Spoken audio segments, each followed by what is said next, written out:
know within my network, people I've worked with, to try and have a sort of pertinent conversation about what's going on in the market right now in terms of customer supplier relationships. I think outsourcing has worked in a traditional way historically, and the pandemic has given a lot of opportunity for firms on both sides, on the customer side and supplier side, to change the way they do things. And we hope this is an opportunity for us to do that and share some learnings. I could easily start off with the usual spiel about the pandemic and what the impact is, but I'm not going to go there. I think we see that in the news all the time. I think the focus today, less from me, more from Mike and Jaroslaw or Jarek, who will introduce themselves in a second, is to give a real world perspective on the journeys they've been through. And, in the UK, certainly we're going into the lockdown today. I think other parts of the world are already in, some sort of lockdown, certainly in Western Europe. So what are we going to do today? We're going to talk briefly out, outsourcing and how customer supplier relationships are affected. It's going to be an hour's panel discussion. It's really going to be my role is going to be facilitating. It's going to be an opportunity for Mike and Jarek to actually share their perspective and what they've seen with their suppliers, with their clients, with their stakeholders. At the end, after the hour, there's an optional 30 minutes you've left it because there's always questions coming up. We want to have the opportunity to have a wider discussion and for the people who've dialed in to also share some of their perspective if they want to stick around. But it's just the core first hour that we're really focusing on. If technology supports and time allows, at the end, I wanted to run a poll or two just to get a sense of a pulse, a sense of the audience, what people think. And as Kevin said, we're going to share the slides and the recording later. I think the only request of the people who are not pitching in and either facilitating or talking today is, could you please turn off your cameras and go on mute so that we can just have a panel view of the speakers, which mainly is Mike, Jarek, myself, and Kevin. And if you could go on mute for the first hour, that would be great. But please use the chat function. If you're not familiar with Teams, it's one of the icons on the top right hand of your screen that will allow you to use the chat. I will take a note of questions as they come up and park them separately. And we'll try and create some themes and towards the end of the conversation and use that. And I am going to be using a tool called Vvox, which I've experimented with, and I'm going to use a web page downstream to put a poll up probably about 5 minutes before 11. Anyway, now, so I'll just do a quick intro of myself. My name is Ravi Veerasubramanian. I've worked historically in outsourcing for a long time, supply side, and I've worked customer side supporting them as a sourcing advisor. Just this week, I've joined an IT services provider, heading up one of their managed services lines of business. And at this point, I'll hand over to Mike, and firstly, Mike, thank you for volunteering to join me today. No, it's a pleasure, Ravi. Always happy to do this sort of thing. So, I'm, as you say, Mike Corrigall. I'm the IT and security director at MBNL. Most people wouldn't have heard of MBNL. It's not a household name, but most, if not all, people in the UK would have heard of the mobile networks EE and 3. So we are a joint venture owned 50-50 by those two network operators, and we provide infrastructure services and network management services to those two shareholders. So as a bit of background from where I come from, I've been in the mobile telecoms industry for nearly 30 years. So after I finished my doctorate in manufacturing engineering, I did a bit of a 90-degree turn and went into telecoms. And I must admit, it's a fascinating industry. So I kicked off with Hutchison. This is before Orange, before 3. So back in the early 90s, Hutchison were involved in mobile data and various other network technologies. It's a bit of echo on the line. Maybe somebody's needs to mute. Then I ended up at 1-to-1 in the IT space. I'll keep this fairly short. I sort of spent half of my career in IT, half of it in network engineering. When 1-to-1 got bought by T-Mobile, I ended up on the German side of the business, which was absolutely fascinating. German Telecom. So Deutsche Telekom owns a number of mobile operators around Europe. and many fixed line operators as well. There's 16, at least when I was there, they had 16 possessions across Europe, and it was great to see the very different cultural perspectives across Europe, and also their different approach to outsourcing. Anyway, let's come back to the present. I was given the choice to either move my family to Germany or stay in the UK. I decided to stay UK, and I'm very happy working here at MBNL, which I've now. So that's my story. That's my background. Jarek, what about you? Tell us something. Thank you, Ravi. So yeah, my name is Jaroslaw Granat, and first of all, thank you for the invitation, Kevin and Ravi. It's a pleasure to be here, and I'm really excited for this discussion. Few words about myself. My background is in the IT. However, it's fair to say that I'm far from hands-on experience, as I'm more into, let's say, business side for now. I've been in the company for like 13 years or so. And it was a really exciting journey because we started I joined the company when it was like 30 or 40 people, and now it's like 1,000. So the possibility to see how it grew from a small startup to quite a large organization, having like 50 clients all over the world and providing the services to great brands, mainly in Western Europe, it was fascinating indeed. Currently, I'm acting as head of client engagement, and what that actually means and how I translate it is that I'm responsible for making sure that our clients are satisfied with the service that we provide and that they stay with us for years. And actually, they do so that's good. What we do bespoke software development services. So starting from the discovery phase, starting from product design through the whole stage of developing the solution till maintaining and supporting that.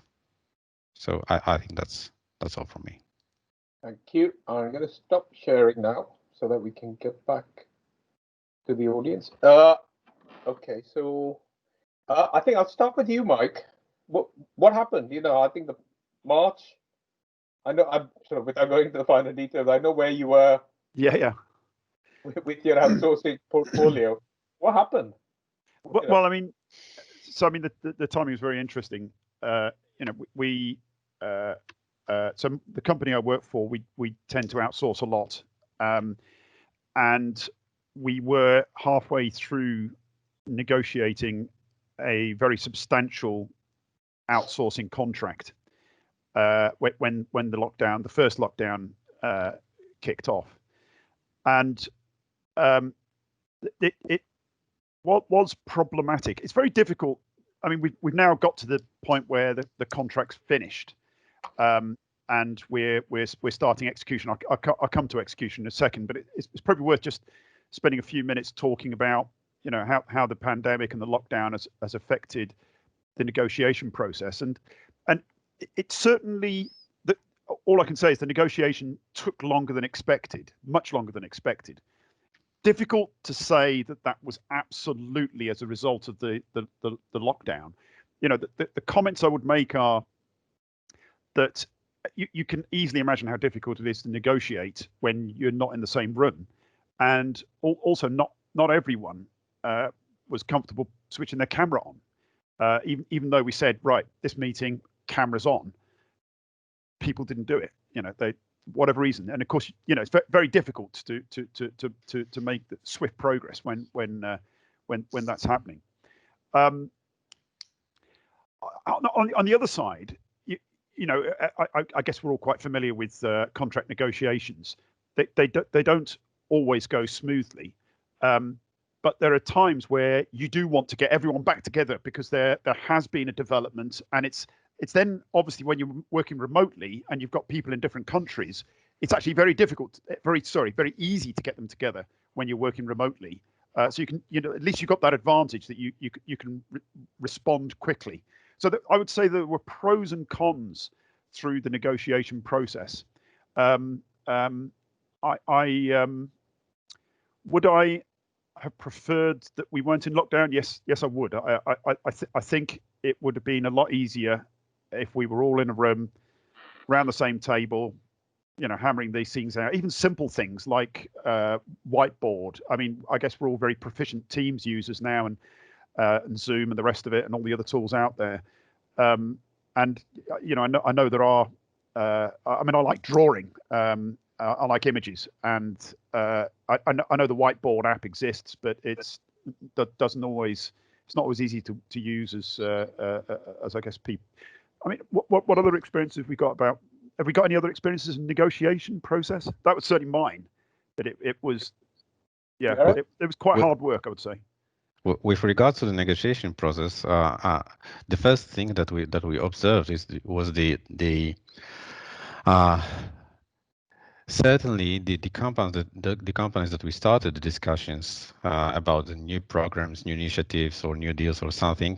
They were like, oh, let's take a step back, let's rethink that, let's slow it down, and it was we quickly observed that many of upcoming new businesses, new companies who were contacting us just stop it down, and it was a bit of contrary to what we've noticed when working with the actual clients, and because the observation we had was that the companies that we had some relations, that we've worked for a number of years, etc., preferred to stay with us, or for instance, another suppliers that they were, let's say, proven. They had some challenges in the past before, and so there was kind of the polarization, and the companies preferred to stay with the verified ones, and so suddenly, for us as a supplier, it turned out that there is a lot of more to be done and to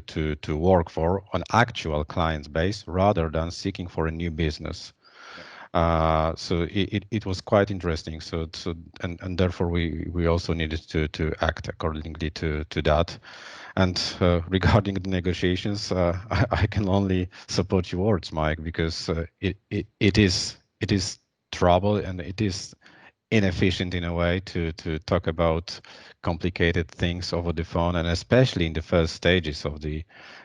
When I take a look back to March this year, when no one was knowing what is actually happening and what to expect, people started working from home. They were not used to that in plenty of companies, because let's face it, there are some companies who were in a way prepared to that, because they are full of potentially young people who are familiar with technology or something, or even they do from time to time work from home. It's nothing unusual, but the world has plenty of colors, and there are different people all over the world, different businesses, and for some of the business we understood and knew how hard it is for them to act in this new reality, new way. So it was a trouble for them. So how did you encourage and coach? I mean, on both sides, both Jarek and Mike. How did you help the teams and the people in your organizations cope with? On one hand, they had to manage personal challenges, I guess, location, personal space. On the other hand, you had to continue pushing the relationship, ensuring whatever you had in flight with suppliers was going on, whether it's a negotiation or live deliveries. In the early part of the lockdown, and I guess I'm not saying anything which is rocket science, and I'm sure many people found themselves in the same situation. We had a lot of concerns about mental health. As we were going into lockdown, people were that we had employees that were young people or on their own, so we had concerns about loneliness and depression and other things. And it's good that I don't know about. I suspect this is a pan-European thing, but certainly in the UK, mental health has come much more into the forefront as a concern, and it's been a concern, particularly of the pandemic.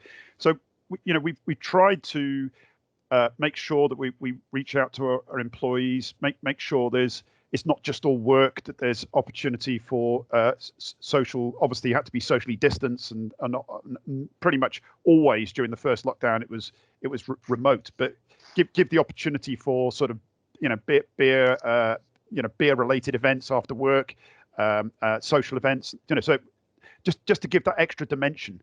So it was a pretty serious consideration, and I think Jaroslaw was sort of hinting there, and I think people of my generation perhaps saw that actually there was a lot of upside to the lockdown. We've got a garden, we've got a nice house, and you've got I've got an office here, and I've got enough space, and I haven't got any distractions. I can work very effectively, and that seemed to be quite a common theme, for people of my generation.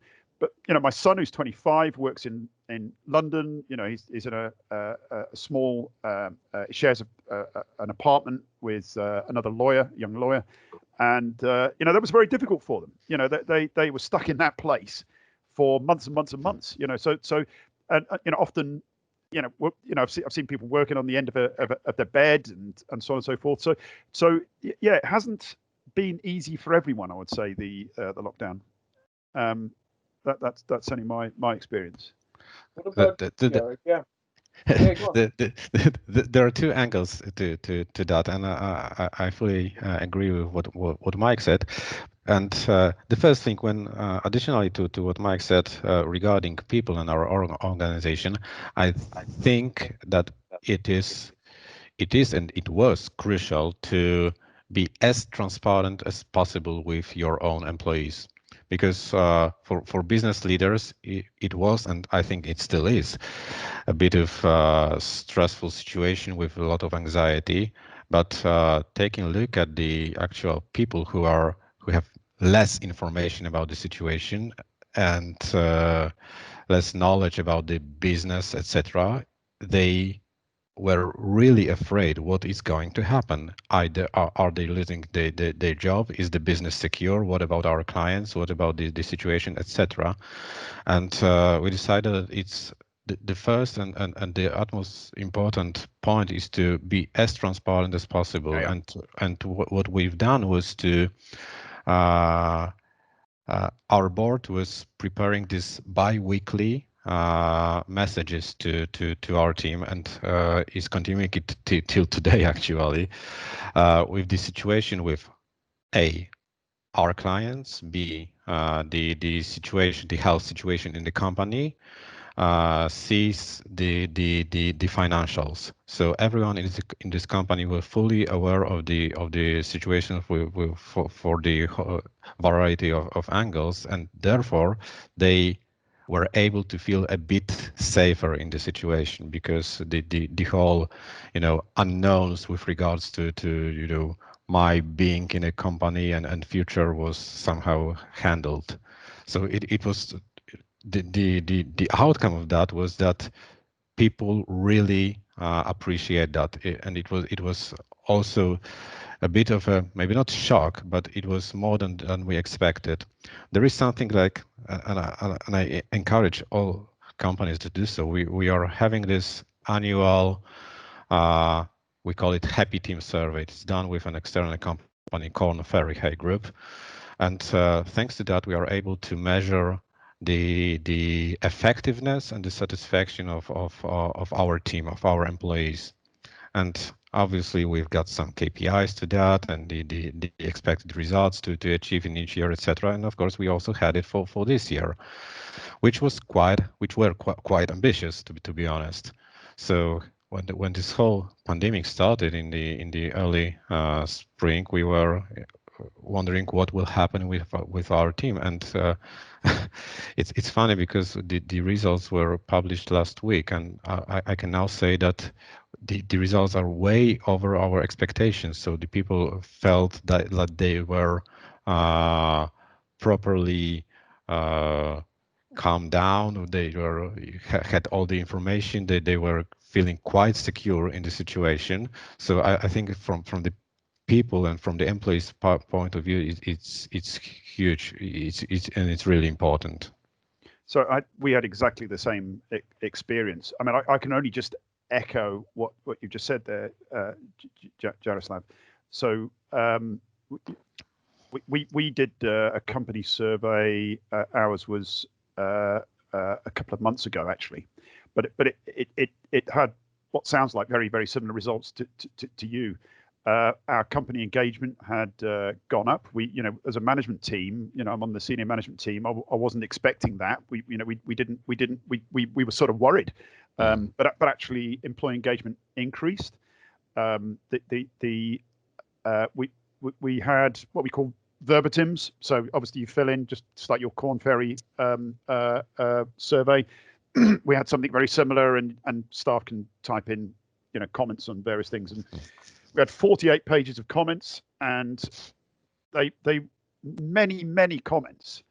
The vast majority were actually this please don't force me back into work in the way that I used to do it. I don't miss the commute. I do enjoy the more thinking time.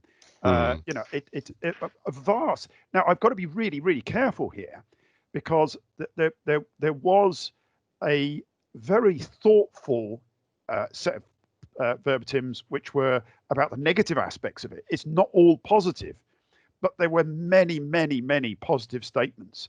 We also were interested in productivity. We haven't got to a conclusion as to how this has impacted our productivity. But we at least our staff feel that productivity has not dropped. They feel that it's either increased or it stayed stable.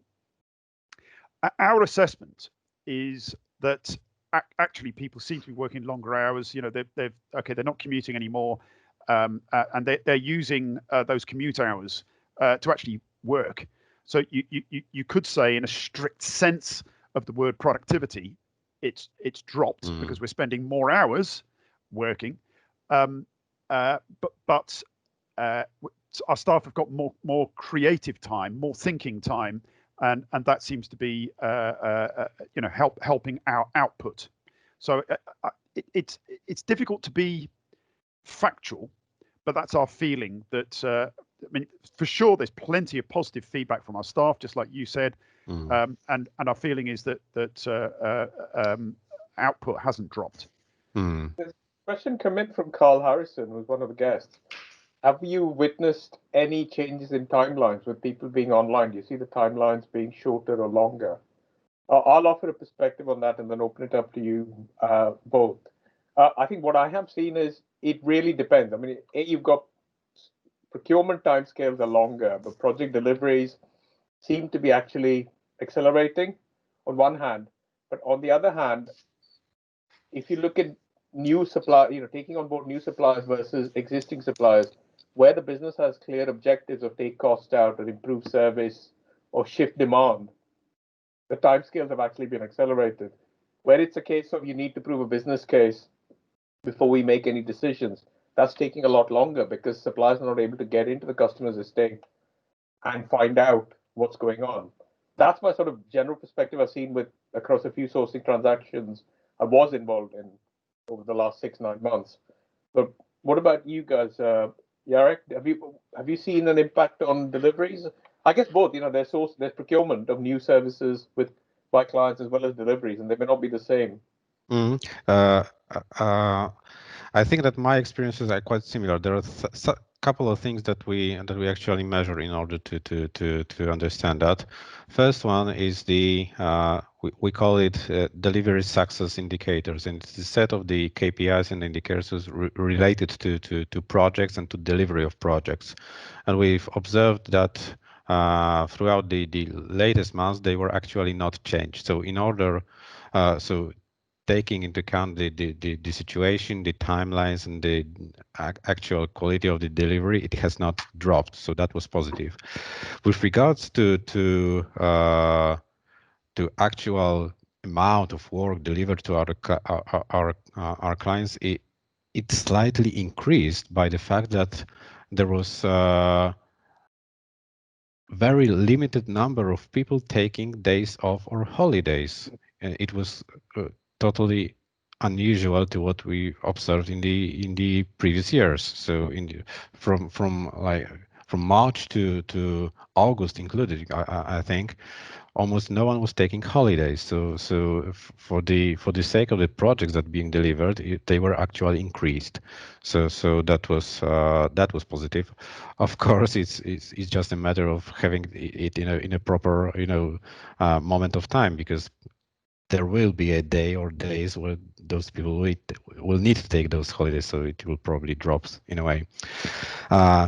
The other thing, I'm responsible for those client side, and it was crucial for me to understand how clients actually see it, regardless of what we are observing in a company and what our KPIs are.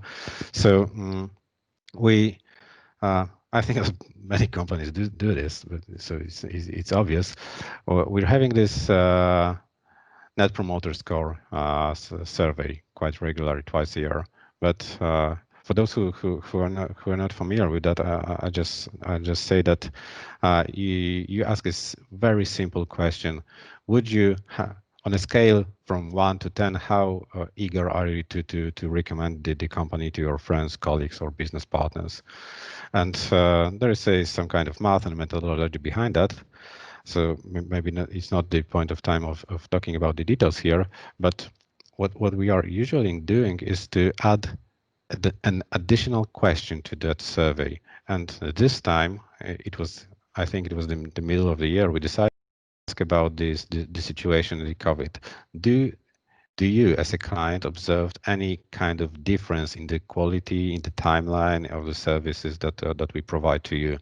So it was an important thing for us to understand what is seen on the market. And I think this is the way to measure that. Hopefully, the majority of answers were it is working in the same way that it used to work before. So this type of a response in the situation is like, yes, this is what we were aiming at. And yeah, I think that it is important to just measure that and ask people and ask clients about it. What about you, Mike? So the question's about timescales, isn't it? Have things sort of slipped to the right? And like Jaroslaw, there isn't much evidence to say that our projects and activities have been delayed as a result of the lockdown. But I would say this: there's a very considerable amount of business transformation that we're about to embark on, and we certainly are anxious about that. We see that. So if I could probably oversimplify this discussion, where you're looking at let's say low to medium complexity IT projects, there isn't much evidence that they're being delayed or timelines aren't going right. But where you have complex business transformation activities where people are expected to work differently and to bring in completely different ways of thinking, that's I wouldn't say that's completely gone to the right, but it's certainly an area which we're having to think very, very deeply about. And the conclusions we've come to are that if you are, so I'm really sort of going into the topic now of collaboration. How do you collaborate with multiple groups, from a supplier, from the client, from we have shareholders. How do you get collaboration to work effectively across many groups? And the conclusions we come to are that preparation is critical. And you could easily argue that in the non-lockdown world, that was also true. You have to prepare if you want to undertake a collaboration event. For that to be successful, prepare. Make sure you're clear about what your objectives are. Make sure you're clear what your attendees are there for. And what we found is lockdown, you almost have to put more effort into the preparation. So just some obvious things. Make sure there's a note taker.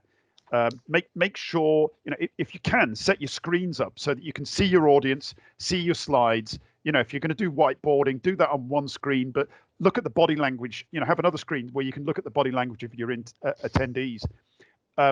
Make sure there's somebody that's going to catch the questions, and look out for how people are responding. You know, I don't hardly need to tell you, you're all experienced guys and girls here, but you know, when you're trying to move the dial on business transformation, and when you're talking about relationships and how it impacts people, you just have to be extra careful at how you do that. And certainly some of our earlier experiences were that it was hard work. It was not as easy as we thought it would be, and we've had to sort of double down on how do we get the best practice. I mean, we think in the UK that the effects of this pandemic in the working place are probably going to be around for a considerable amount of time. You know, we expect this.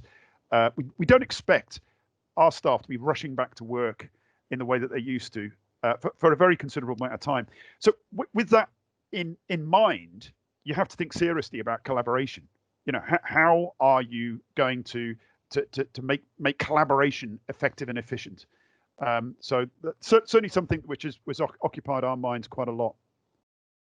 So Jarek, I mean, you guys are agile delivery specialists, which sort of involves, you know, which has always thrived on co-locating the product and the business and the development teams. How have you guys transformed your customer engagement model to make sure that you continue maintaining quality, velocity?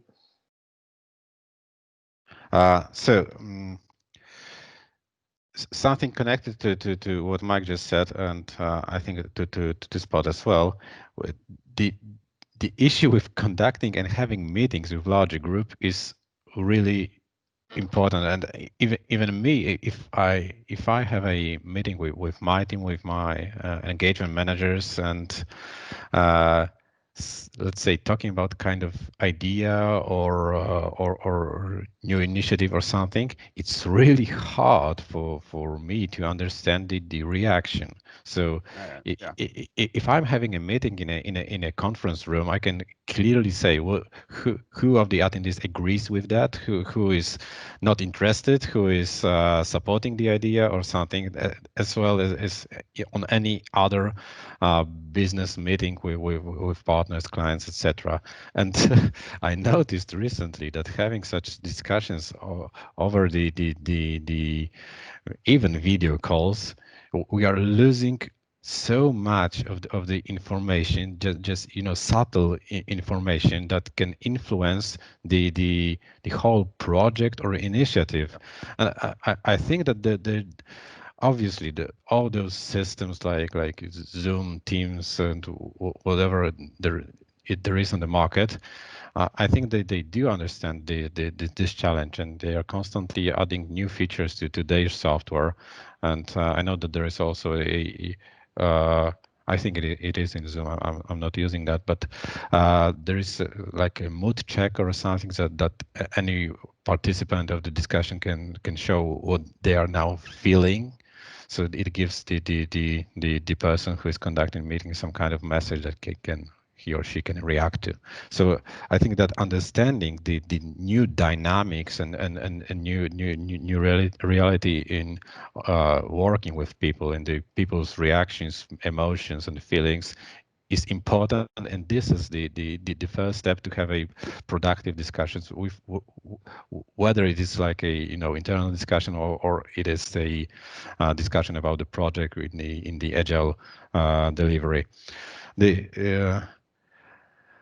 With regards to working with clients, there was two things that were kind of a theme or guidelines for our people in the company that we established quite early. First one was, if you were listening to your client before, now listen twice much as you listened before, because you need to keep your ears open and just to collect all the just like I said, all the signals and editing that clients are speaking. By the way, I think that the nature of this even telephone calls or video calls has changed, and there is more openness to share things that were usually shared on a personal one-to-one meetings in a pub or something. But the situation made it happen that there is plenty of additional discussions on the phone with regards to personal things, feelings, etc., which was not, at least for us, not visible before. So that was one thing. The other thing was that we decided not to take an advantage of the situation for our own, benefits or something. So we were rather, I think it's kind of a mindset that it is important for us to do something in a long term. So using the situation to have some short-term benefits for us, it's not the type of behavior that we wanted. So this is something that we were sharing with the team to properly adjust their way of working with the clients and mindset. What also happened, and this is strictly operational, is all the number of tools and new tools that help the corporation. And I think it was a huge opportunity for those companies who are delivering such tools on the market. So collaborative ones, and if I can say that there is a Miro product for this collaboration and working with distributed teams, especially in the agile way of working, and with the clients, with some kind of ideation phases and a whole process. And I think the usage of such tools is really important to have it productive. No, that does make sense. What about security? Just looking at, but with security of information, security of confidentiality and information security, client-sensitive information or commercially sensitive information or exchange of information between customers and suppliers. I mean, how's that? Have you seen change in attitudes or the way you handle security within your transactions, within your? I think, and this is coming more and more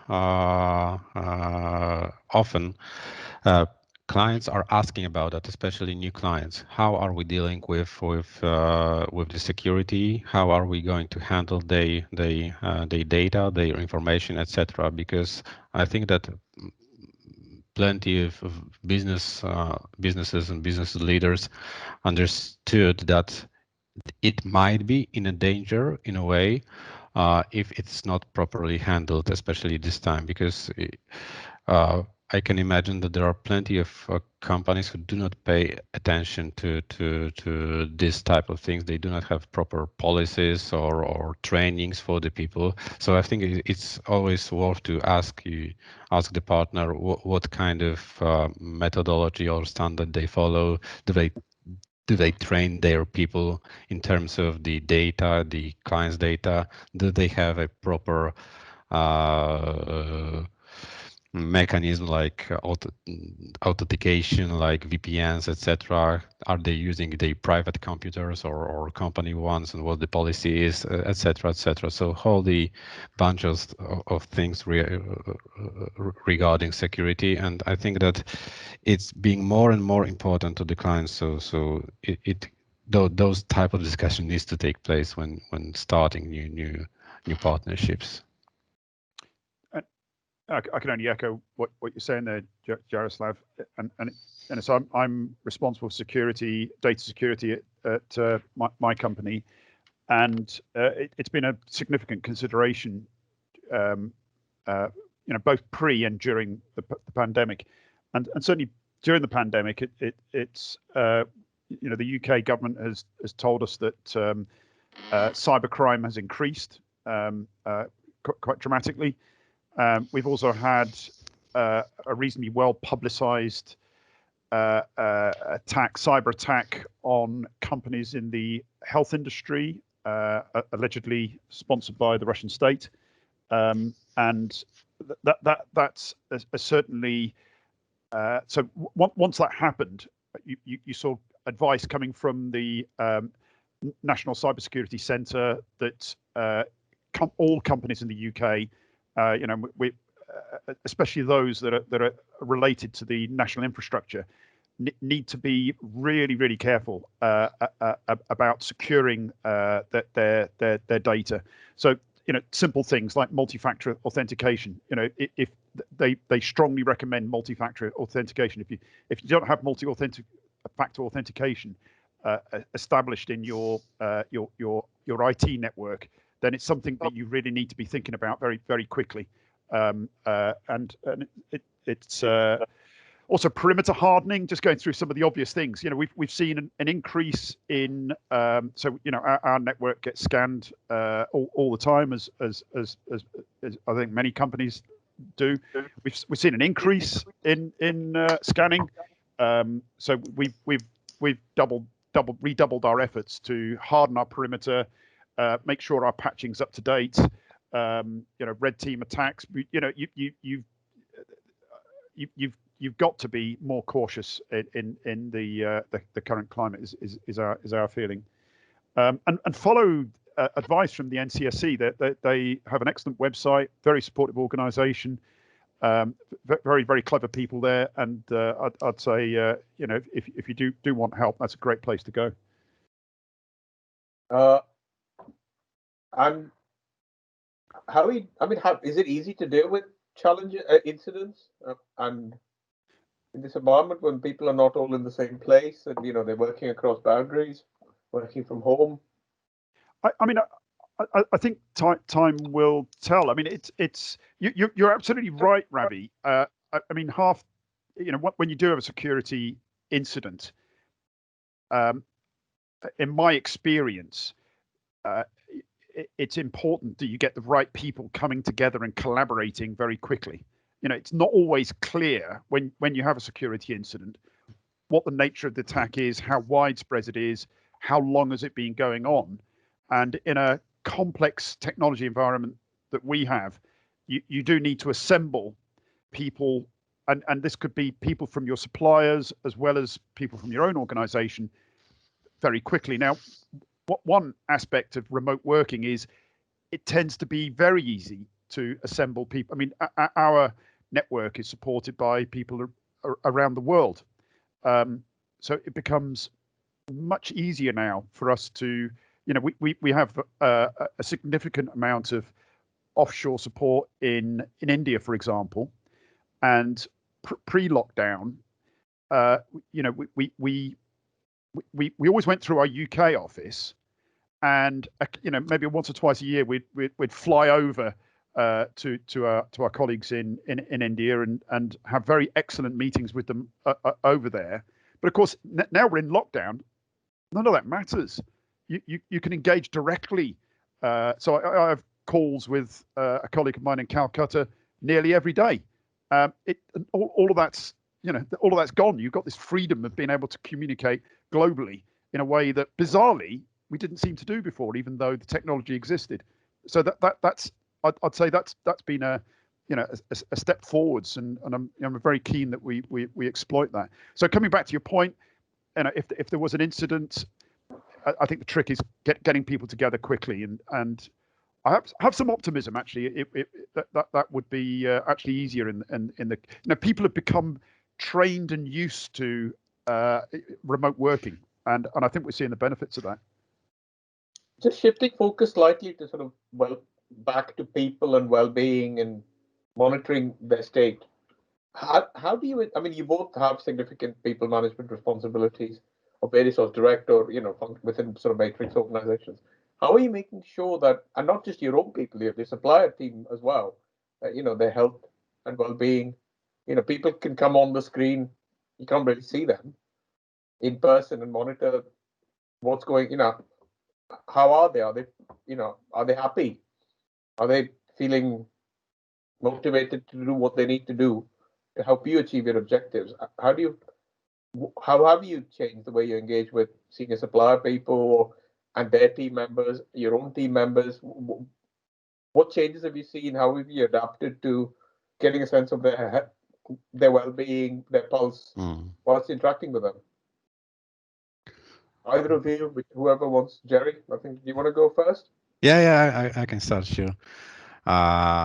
So I think the first thing is to understand what the situation is and how do people react and what do they feel. And in this part, actually, we are using the tools and mechanisms that we had before. We've got like it's no surprise. Regular, let's say, feedback sessions, one-to-one sessions with the people, with the when we evaluate their progress and but also their mood, their motivation, and if they are happy and yeah, happy with the work and the situation in the company. It's being done on a quarterly basis, so it gives us quite frequent data. And additionally, this is what I'm talking about with regards to one-to-one meetings with your manager.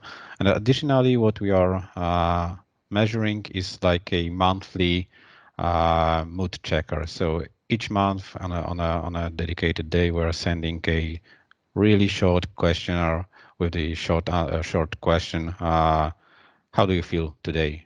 So you just pick a smiley face or not so smiley face in a response, and that's something that we are gathering throughout the numbers of years, and it clearly gives an indication what's in the mood in the company, and it is the basis to react properly. And few minutes ago, Mike said that there was plenty of people in his organization that were actually quite happy in a way with the situation, that they have more time and it's actually they do not have to commute, etc. What we observed was that majority of people actually do not treat the situation so well. So it is hard for them. And they really miss the being in the office, being with people they know. I think it's partially connected to the fact that the majority of our staff is quite young people with the average age of 30 something, 33 or 4 is the average age in our company. And I think that plenty of those people are simply just their closest friends, and they are heavily missing that fact and talking just on the corridors with people about stuff.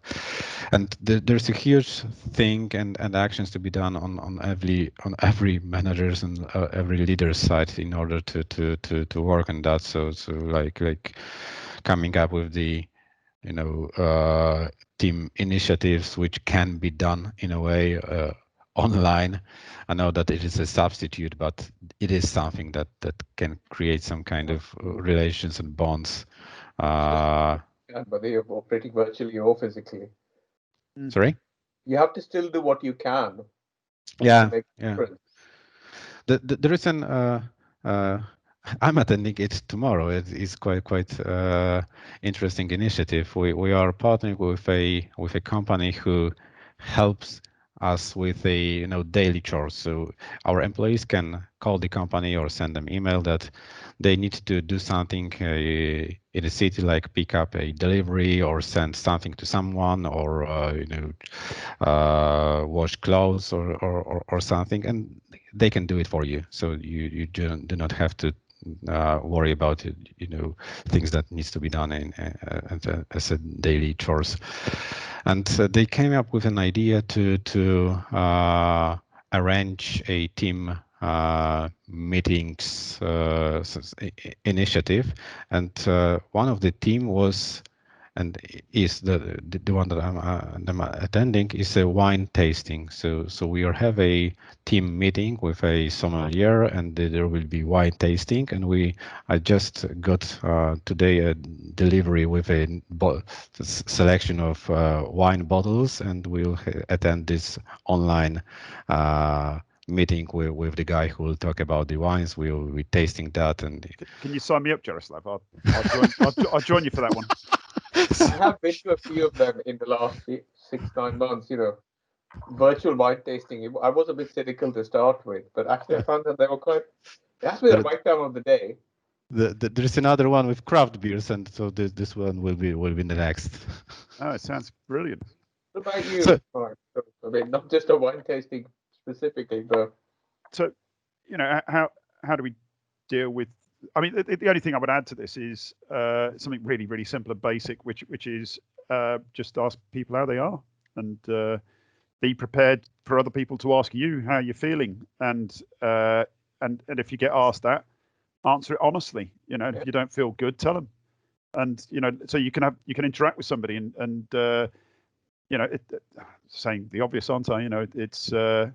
I mean, not every day is great. You know, it can be very tricky. You know, and if you know, I think it's important to don't bottle stuff up. If there's stuff that's you know, tricky or difficult or challenging, that's causing stress, you know, talk about it. yeah, no, that absolutely makes sense. I mean, I'm conscious of the time that we are coming up a couple of minutes before the hour. I was gonna suggest we've got a few. Do we want to open it up to the? It might be a good idea to open it up to the audience, the people, the guests who dialed in.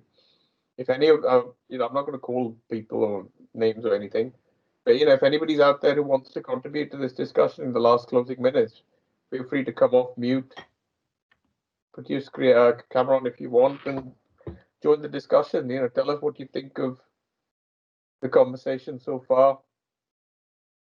How you know, do you feel that there's a different point of view on how you've worked with your suppliers, or you know, how you've worked with your own teams to be more effective?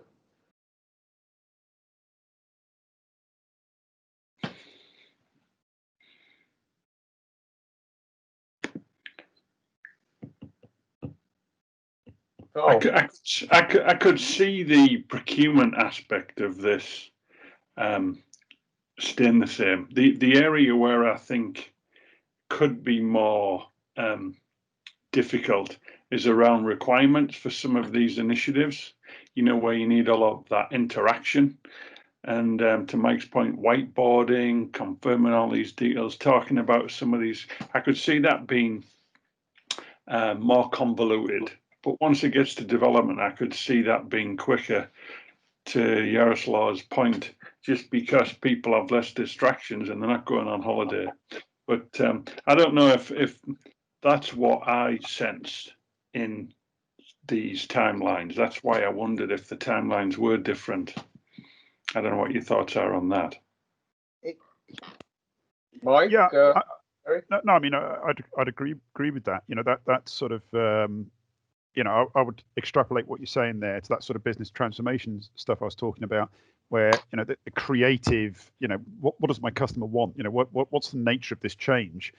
Very much, you know, as you're saying there, Carl, you know, very much relies on human relations and being able to, you know, as a you know, within my organization, I'm a supplier.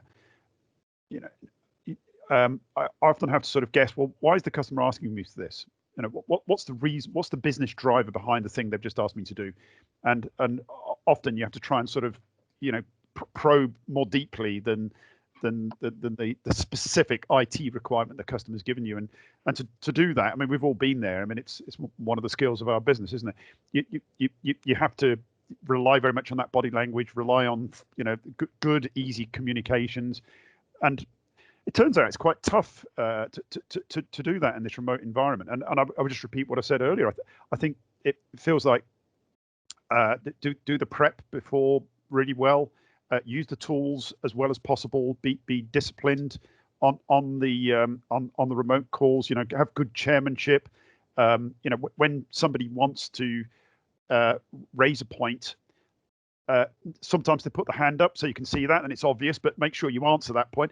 But if they haven't, you know, if there's some sort of body, you know, you were saying it earlier, Jaroslaw, you know, it's this body language. It's somebody anxious about something. They want to say something. Well, let them in. Let them talk. I don't know if that helps, Carl, but it's sort of almost doing. We have to almost double up on all the things we knew were important pre-pandemic. We have our emotional intelligence has to be turned up even higher, doesn't it, to be aware of how people are reacting and sort of pick up those body language signals. That's probably the biggest difference for me, Mike, is that emotional intelligence requirement.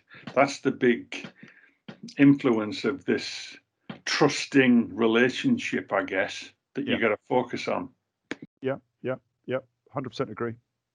Okay, suggest it's coming up to 11. I don't know if any last orders, Mike, Jerry, Jarek, the conversation. Will have any sort of final parting comments? Well, I've really enjoyed the conversation, and